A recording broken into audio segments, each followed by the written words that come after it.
I am happy to show you how to make some soap out here in the woods. We got some really simple ingredients, and it's something that you could get out here in the woods to a certain extent. So what we are going to need is some ashes from the fire.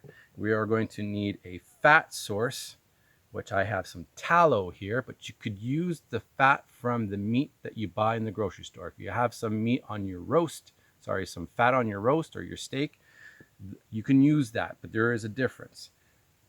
We're also going to make this smell nice using my favorite, cedar. I love cedar, but of course you can use pine. You can use anything that's floral that you find out here. You just use what you like that smells good. Cedar has healing properties, so the residue that stays on your skin will have some nice effects on you. And we are also going to use some cloth here to use as a strainer. And I have my cast iron pot right now that's holding the ashes, but I also have this that I'm going to be using to render my fat, to boil it down over the fire. But this is something that I made in a previous video using clay from my own home or around my home. So you can watch that as well, how I did this. But I'm at risk that this might break in the fire. So in case that should happen, I have a backup system. I have here some tin foil trays that I'll end up using should that fail. But that's my backup, so I'm not gonna worry about that right now. So we need the fat, we need the ashes from a hardwood is what you want. You don't want pine, you want hardwood, birch wood, something that's hard. The only thing missing is water. So using this cup that I also made at the same time as this bowl, we're gonna go out, we're going to go by the creek and we're going to get some water. So let's get to it. Let's make some soap.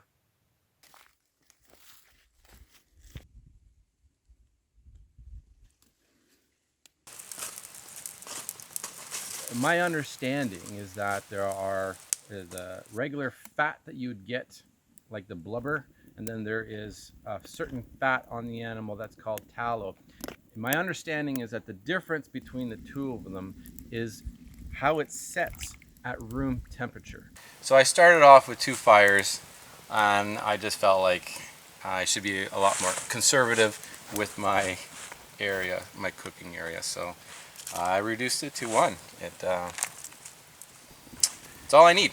And there's no leaks in my pot so far. So far so good.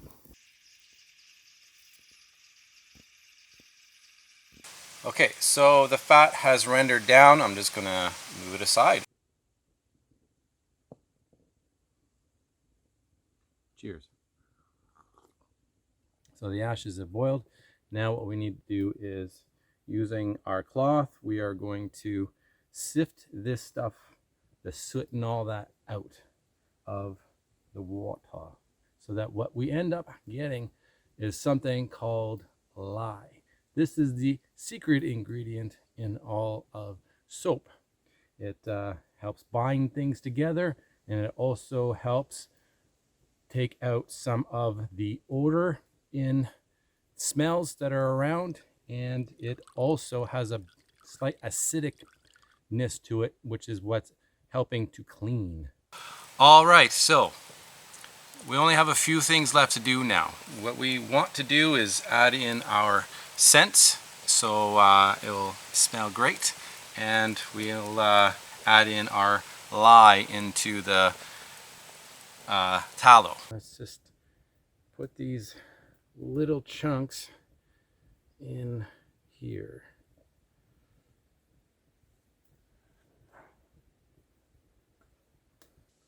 Let's get this back over the fire.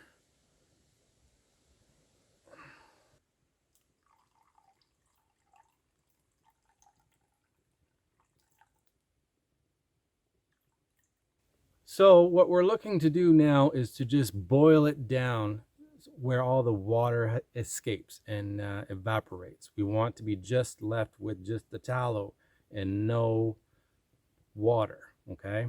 So this could take a little while, so we'll just let it do its thing. We'll let it do its thing for a while.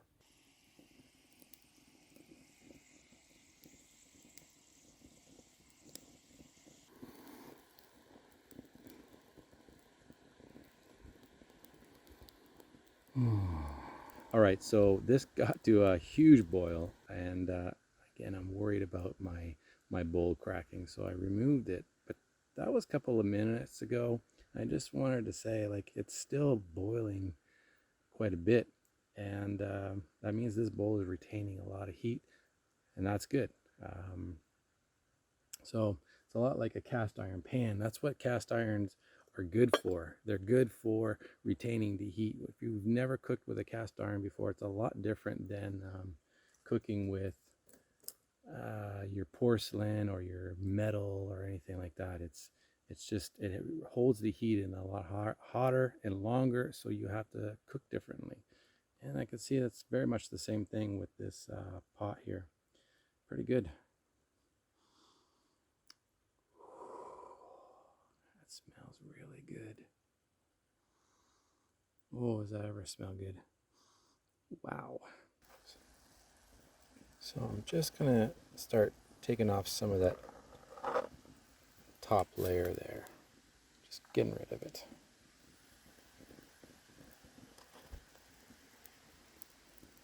Okay, well, it's ready now. All we have to do is just put it in a tray of some kind, a mold, so that it will just sit and dry and harden, and then it'll be done. That's it. Last step. All right, so it's been sitting out for a while now, and this is it. It's solidified, and it looks good. This looks good. Now what we have to do now is we have to get it out of the mold.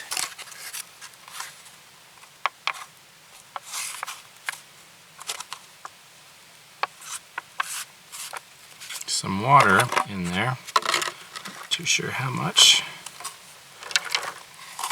Okay. Wah.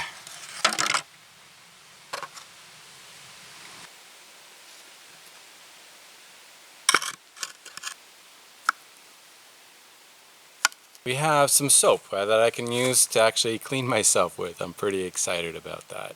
And also, using something like cedar or in something within the environment that you're outside, in my opinion, helps with the mosquitoes, masking yourself as part of nature, you know.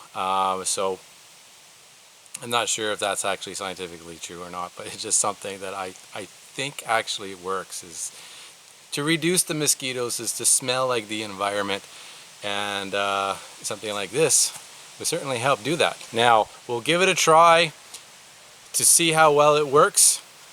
We'll find a good creek or an area to take a bath at.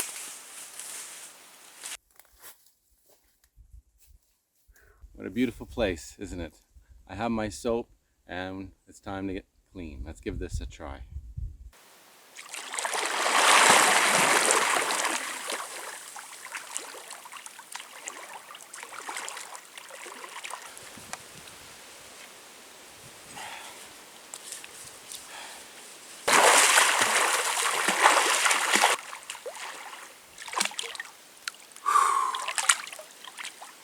So that soap works just fine. It works really good. The only thing is that it kind of dissipated into the water. I didn't really have any bars left after just one little swim. So it went pretty fast, but I feel good. I feel clean. It's exactly what it was meant to be. So we take for granted these small little things, but when you're out here, it's the small things you realize that are an enhancement in life.